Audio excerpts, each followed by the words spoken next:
نحمده ونستعينه ونستغفره ونعوذ بالله من شرور أنفسنا ومن سيئات أعمالنا من يهده الله فلا مضل له ومن يضلل فلا هادي له وأشهد أن لا إله إلا الله وحده لا شريك له له الملك وله الحمد وهو على كل شيء قدير والصلاة والسلام على سيدنا ورسولنا وحبيبنا ونبينا محمد بن عبد الله صلى الله عليه وسلم وعلى آله وأصحابه أجمعين وعلى من تبعهم بإحسان إلى يوم الدين ثم أما بعد يا أيها الذين آمنوا اتقوا الله حق تقاته ولا تموتن إلا وأنتم مسلمون يا أيها الناس اتقوا ربكم الذي خلقكم من نفس واحدة وخلق منها زوجها وبث منهما رجالا كثيرا ونساء واتقوا الله الذي تساءلون به والأرحام إن الله كان عليكم رقيبا يا أيها الذين آمنوا اتقوا الله وقولوا قولا سديدا يصلح لكم أعمالكم ويغفر لكم ذنوبكم ومن يطع الله ورسوله فقد فاز فوزا عظيما.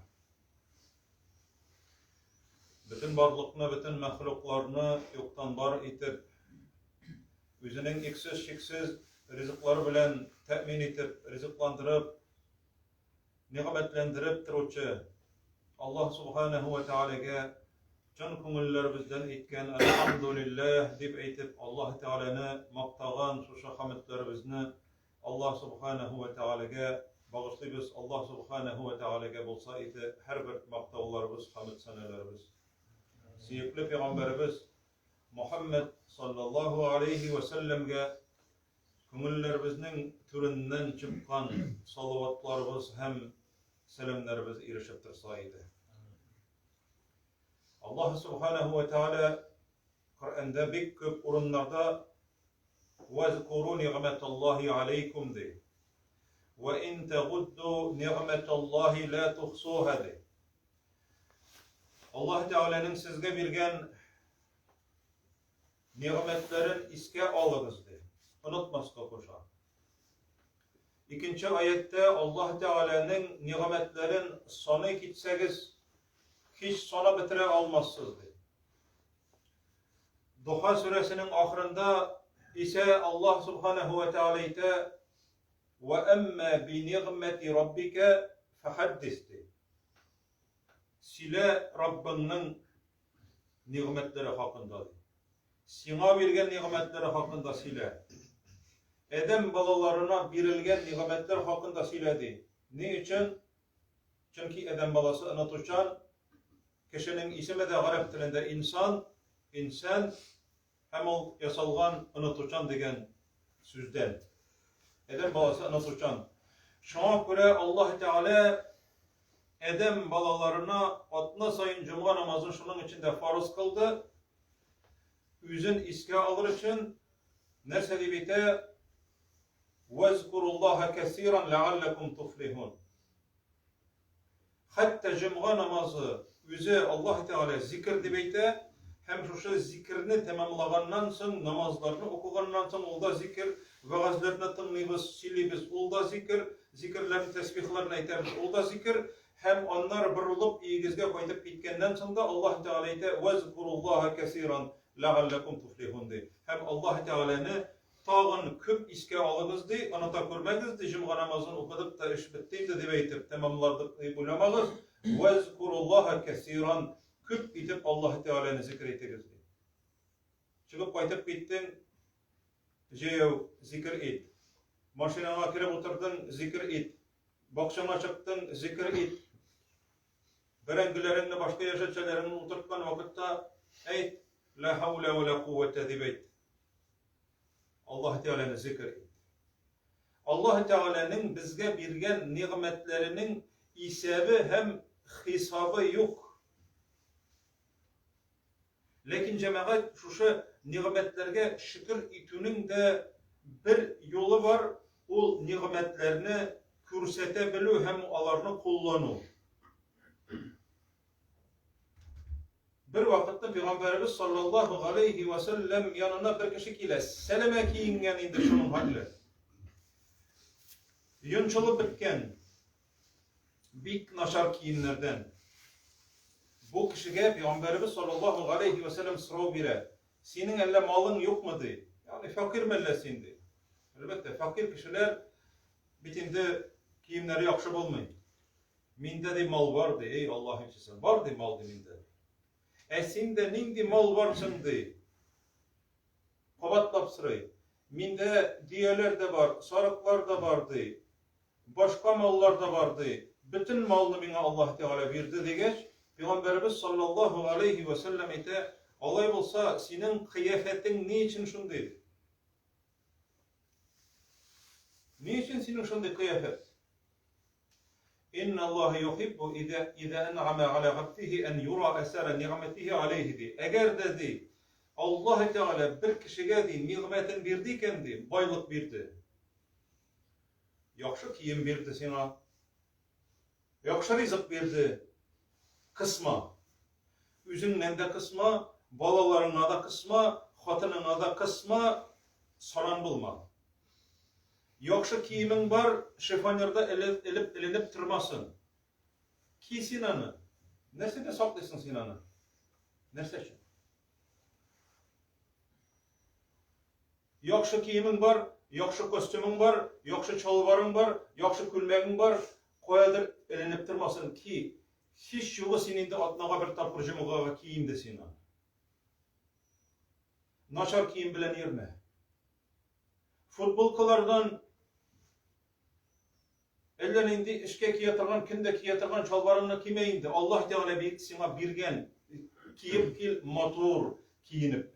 Motor kiyinip yürü. Allah Teala'nın birgen nimetine şükür etinin bilgisi. Allah Teala de sana birgen nimetinin de sana birilgenliğin kürünüün tiliydi Allah Teala. Yaratadı şuşunu. Şuşunu yarata Allah Teala. Eğer de mesela biz de bir misal getirip parasak, birer yakın kişimizge bülek versek, şuşa bülekni ol eğer de mesela külmek verdin, ol külmekni kiyip eretirgan bolsa. Ol eybirini sen anı kürüp tırsan, karayla benim birgen bülegimnin kadarını bile ayrılmayda gül kürüp tıra. Hem bu kişinin sana birgen bülekni yaratkanlığın şundan bilesin cemaat. Allah Teala sana birgen nimet yeşirin bulurga tiyişli tügül. Hem bu cemaat Peygamberimiz sallallahu aleyhi ve sellem'nin gasırlardan gasırga kolatırgan sözü, altın harfler, altın suğu bilen yazılatırgan sözler. Mümin Müslümanlar örnek bulurga tiyişler. Dünya elbette o Peygamberimiz sallallahu aleyhi ve sellem tarafından eğitildi. Bir şirki kanatta, şirkinin iki kanatı olsa bir sınır kanatı halde durmaydı Allah Teala karşısında dünya. Bu Allah Teala karşısında. Hem dünyaya elbette kızıkmaz kadar koşkan. Lakin Allah Teala sana nimetini birgen iken şu nimetini körset. Yani maktan deme. Maktanı berege tügül. Lakin sen anı kullanırga tiyişli. Sandıklarına biklep, şifonyerlarına biklep, tırga tügül. Yaxşı maşinen var, seni yerige tiyiş. Garajda tırga tiyişli tügül. Yerige tiyiş. Sen anı hizmet ittirge tiyiş. Hizmet iterge tiyiş. Hem oturgan sayın, kimin şu maşinaga oturgan sayın, kiminni kigen sayın, elhamdülillahi dip eydip Allah Teala'ya şükür eterge. Peygamberimiz eyti sallallahu aleyhi ve sellem bir hadisinde "Dünya sicnul mu'min ve cennetul kafir" de. Cemaat kıskağına söz. Lakin bir zor mağnaga iya. Dünya oldu Müslümanın de türmesi de. Müslümanın türmesi kafirinin cenneti de. Hayır kişiler, Müslümanlar türmede yaşayan gibi dünyada yaşarga tiyişler iken de anlarsın ahiret gününde cennetke kireler. Yani şunu anlatadı buluyorlar. Mine bunun mağnesini cemaat bir Yahudi bir qazıdan sıragan, bik zor galim, Hafiz ibn Hajar el-Asqalani degen bir qazı bula. Qazılarning qazıyı bik zor galim. Misrda, Yigit'te, uramda bara motor at bilen, bik motor kiyingen, raskoshni kiyingen, mine bugungi til bilan aytgan vaqtda, motor kiyingen, bir Yahud ichrata. Yahud moy sata, zeytun moyi. Moyga boyalıb bitken, kiyimleri taplangan, üzü organ, tal çıkkan, işten çıkkan. Fakir Yahud. Mına toktar edik toktata eydi, qazıydı, toktar edik. Sırav vermeli sana dey. Bu cemaat turmuştan da indi şunun hatta meşakkat turmuştan da toyup bitken. Oğru turmuştan toyup bitken. Mine dey sizning peygamberiniz aytgan sözni işittim ele dey. Sallallahu aleyhi ve sellem. Sizning peygamberiniz aytgan sözni işittim ele men dey. Nişik dey anlatıp biresin men adi şol sözni. Mine hazır hadisini işittigiz. Müslümanның dünya o Müslümanның türmesi, kafirning cenneti. Qara dedi menim halime dedi. Men bittiğinde sizning de uyuğuz fikriniz boyunca men kafir bittim dedi. Yani Müslüman bolmagan men kafir dedi. Qara menim halime dedi. Dünya kafir için cennet deb aytgandi. Qoya menim cennet demin dedi. Qara özümning halingni dedi. Nindi motor atlarga, nindi motor arabalarga oturup vereysin diye ol vakitte. Yani hazırgisi vakitte mesela bir bıyığını toktata da bir fakir, bir Yahud. Bıyığında Müslüman otura, biz olduğuna getirir için. Qoya sizning de, Peygamberimiz aytgan sözning de dürüstlüğü de. Qara menim halime de, üst halinge qara de. Müslümanның türmesi de beytesiz de. Qoya sizning türmedi cennette de. Niçik batur yaşaysız de. Bu hadis dürüst mü de? Şulay aytgan mı de? Eyye de, nek şulay aytgan de. Sadaka Rasulullah, Allah ilçesi dürüsün silevçi de. Niçik anlatıp bilesin de. Qara menim halime özümnekin qara degeç. Hafiz ibn Hajar ayta rahimahullah. Şimdi dürüst anladı şu hadisini de. Menim halim de, dünyada de, en yakşı, en dereceli, en mertebeli, en yakşı kişinin turmuşu bolsa da de, menim halim de. Hafiz ayta, cennetke eğer meni Allah Teala kirtse de, özünün rahmeti bilen, men cennetli bolsam de.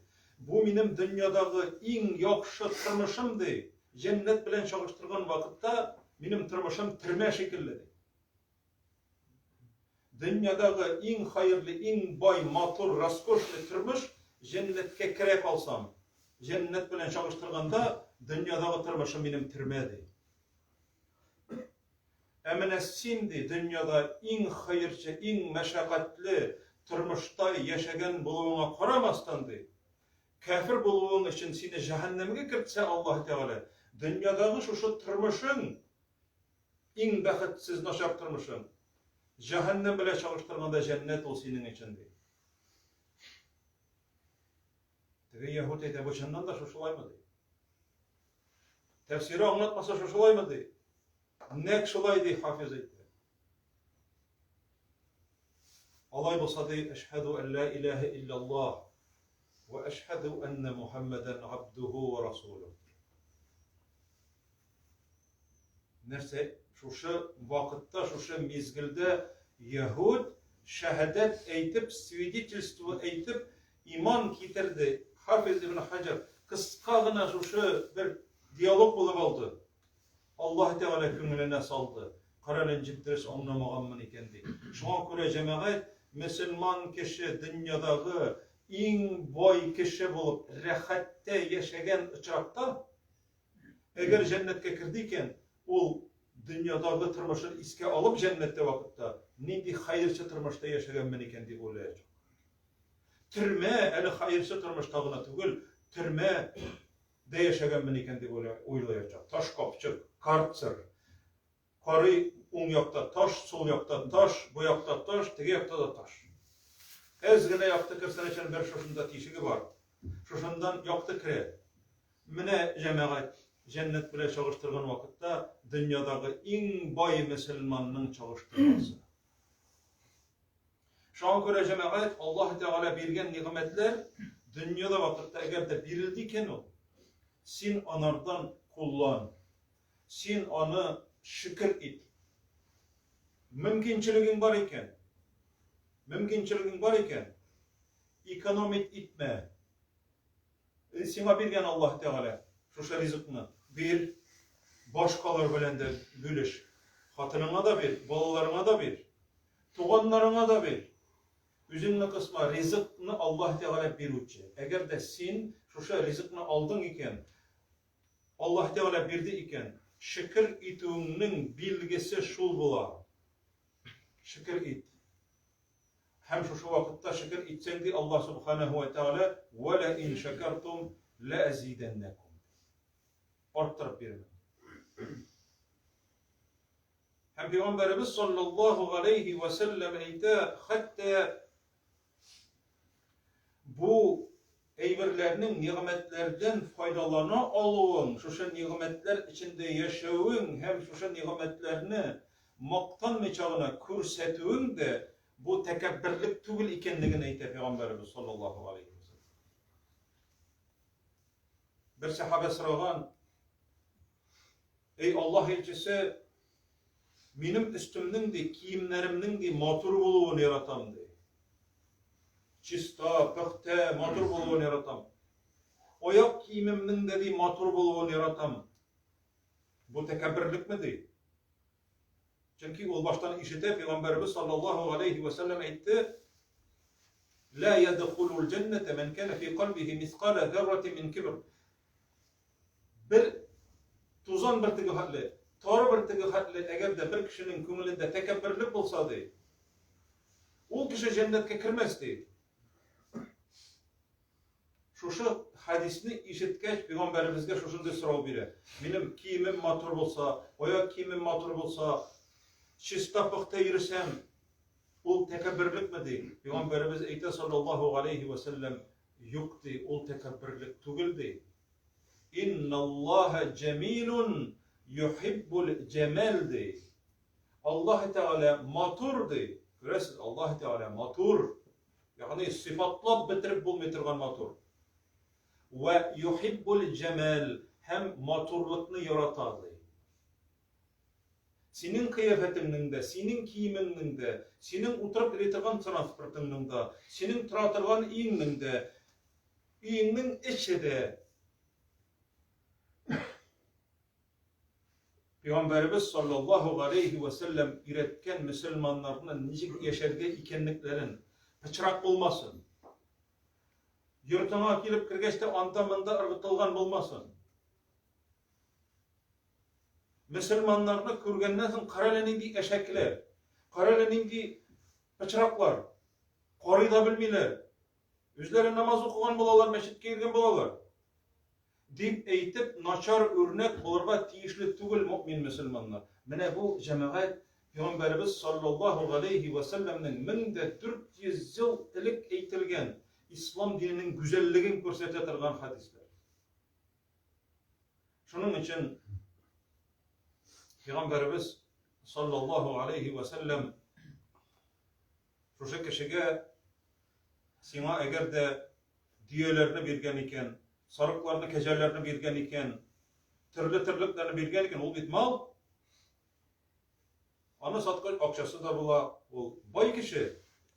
Lekin şuna karamastan şuşulay yürüyün, şuşunday naşar oyak kiyimlere kiyün, şuşunday naşar kiyimler bilen yürüyün. Bu dürüst tügüldü. Allah Teala yaratadı, yüzü bergen nimetlerinin körünüğünde. Allah Subhanahu ve Teala her barçalarımızga da şu yüzü Allah Subhanahu ve Teala bizge bergen nimetlerden faydalanıp ona iksiz, çiksiz, hesapsız şükürlerimizni bilgirtip, şükürlerimizni eytip, maktavlarımızını eytip Allah Teala'nın bergen nimetlerine şükürler kılıp, yüzüne gıybedet kılıp yaşavlarını her barçalarımızga da Allah Subhanahu ve Teala nasip kılsaydı. Aqulu kavli hada ve estağfirullah ve lekum ve lisairil mu'minin ve estağfiruhu innehu huvel gafurur rahim.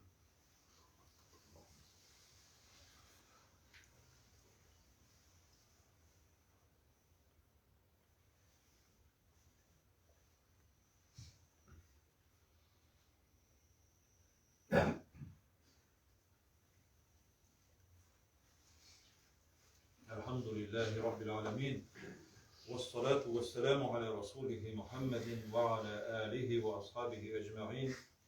إن الله وملائكته يصلون على النبي يا أيها الذين آمنوا صلوا عليه وسلموا تسليما. اللهم صل على محمد وعلى آل محمد كما صليت على إبراهيم وعلى آل إبراهيم إنك حميد مجيد. إن الله يأمر بالعدل والإحسان وإيتاء ذي القربى وينهى عن الفحشاء والمنكر والبغي يعظكم لعلكم تذكرون. فاذكروا الله الجليل العظيم يذكركم واشكروه على نعمه يزدكم ولذكر الله أكبر والله يعلم ما تصنعون. وأقيموا